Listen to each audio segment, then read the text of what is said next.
initially when this book came out, there was a lot of negative PR about it. And a lot of people were saying, it came from a wealthy background. What does he know about making it big? What story does he want to tell that's probably relatable to the average person out there and all of that?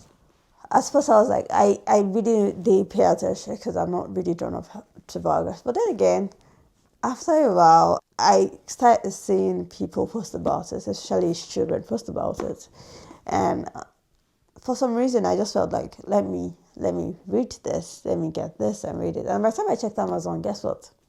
It was already a bestseller on Amazon. Yes, it was a bestseller on Amazon. When people are saying things on social media, sometimes just do your check-ins. There's a reason why it was a bestseller on Amazon and people were saying things about it because people were reading it. I got my copy anyway, and I started reading it January this year.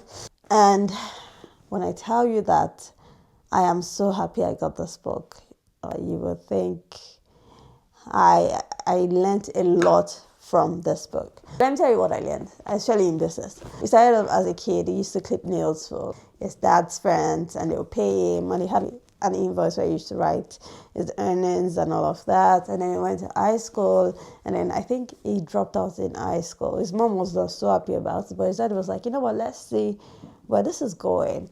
And then eventually he started working for his dad, and he was doing so much. His dad had a printing press, like a press company, printing press company, and publishing, printing, and then he was like his dad's assistant, driver, salesperson, marketing person. He did a lot of things with his dad, and I won't say in return, his dad was mentoring about business, relationships, and all of that, taking loans, not taking loans, trying not to be in debt, and all of that. He learns a lot with his dad, and while working with his dad.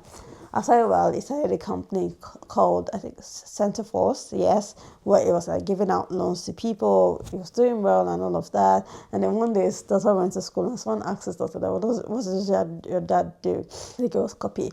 And she said, he sleeps. And that was because he used to be out all night, and then he would come back home and he sleep almost all day because the business was okay, was going well, and there was really, it wasn't challenging. It was doing well. He said that struck him, and he was like, no, he had to do something.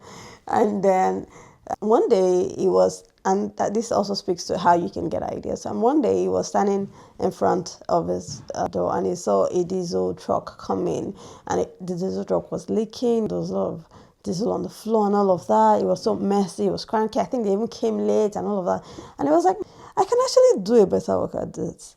That was how he got into diesel. He got a van, a tank, and all of that. Started delivering diesel to people and all of that. Made a lot of money. That company was called Xenon and all of that. So he made a lot more money. Had an office, employed people, and all of that. Keep saying all of that, but one mistake he made was that there was no structure to the business. It means that he was the CEO, he was the accountant, he was managing the business morning at night, be in the office during the day, he was at the WAF trying to take delivery of the fuel in the midnight and all of that. He was the only one doing everything. He had structure. He employed so many people based on recommendations. And when I mean recommendation, not like favoritism, nepotism, and all of that. He didn't really employ people that could do the job. He employed people that kind of pushed to him. Because the business was doing so well, definitely with no structure in place, he had people that were already stealing from the business and that. But the business was still doing so well. He was delivering fuel, he was getting allocations and all of that. And even though people were fighting with him, he made a lot of money from that business. Eventually, he ordered for, I can't remember how many barrels of diesel. Anyway, the diesel was coming on the ship, and then as it was coming in Nigeria, Naira crashed, and then the crude oil also crashed or something. Eventually, he went into debt. At that time of, I think 2009, of almost 1 billion, I think $1.3 billion at that time. And it was crazy because everybody thought, like, I just spoke about friendships, relationships, and all of friendship, relationship, connections. So most of the people that he thought were his friend that were cutting him because he had so much power in the diesel world came after him, especially the banks. And then the banks that were coming for him before, like, let's do business, let's do it, because they knew that he was making lots of money and he make lots of returns. They were like, "Bros, we want our money back." Some people stood by him, but eventually he had to, work with Amcon, sold almost all of his properties, left some alone. And it was even during that time that he met some solid guys. He spoke about Akin Femi, said solid guys, confident. Chris Adeyemi is a lawyer, and like how we built relationships with those people. And when I think Amcon came and said they needed to take, he was in debt, they needed their money back. He just left it to Akin. Akin was like, "We're going to sell all the assets and give you the money." And he was like, "What?"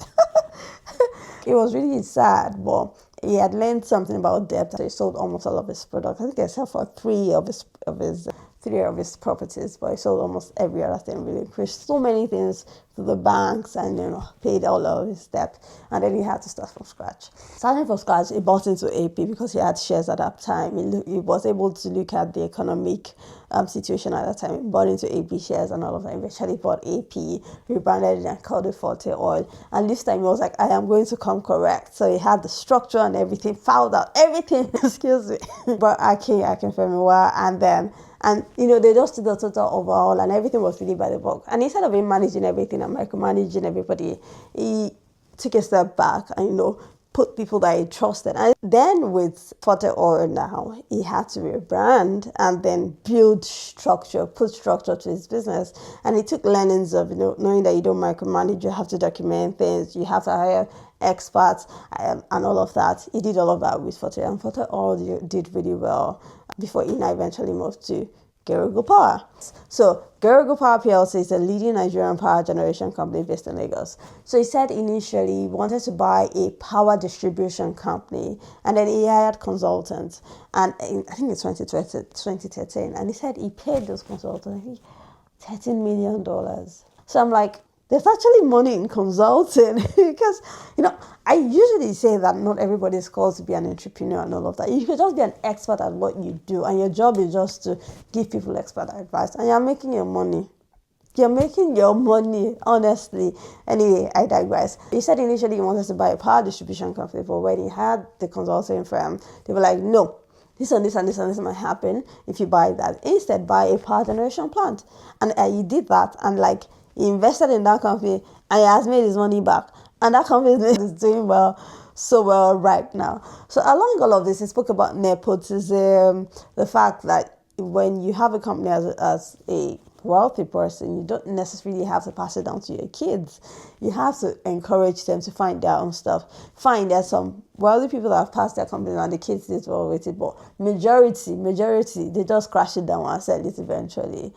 So it is important that you help your kids to find what they want to do and channel their interest in that line.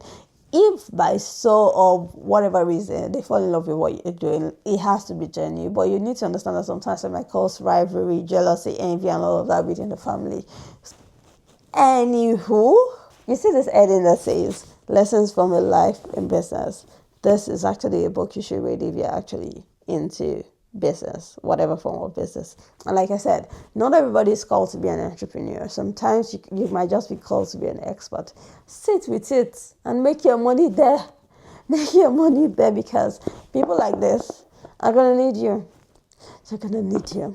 Okay? And if your path is actually to become an entrepreneur, pursue it. But I would say that is this a book that is actually worth reading? Yes, it is. Is this a book that talks about the business principles? Yeah, he even mentioned that there were times that he now found out that some of the things he did by divine orchestration were actually business principles. He spoke about the Pareto principle, which the 80-20 principle. So he spoke about some other principles too towards the end, and he also spoke about giving, how much money can a man have, regardless of how much money you have or how little you think you have. You should also give to the less privileged. You should find foundation of people that need. There's some people that it could be something that maybe your snack money or something will make a huge difference for them. Your snack money in one day will make a huge difference in their own life. So find such people and help them. help people, give, and be cheerful at it. Don't give grudgingly, be cheerful at it. Anyway, I could go on and on, but this is a worthy read, and I hope you enjoy it.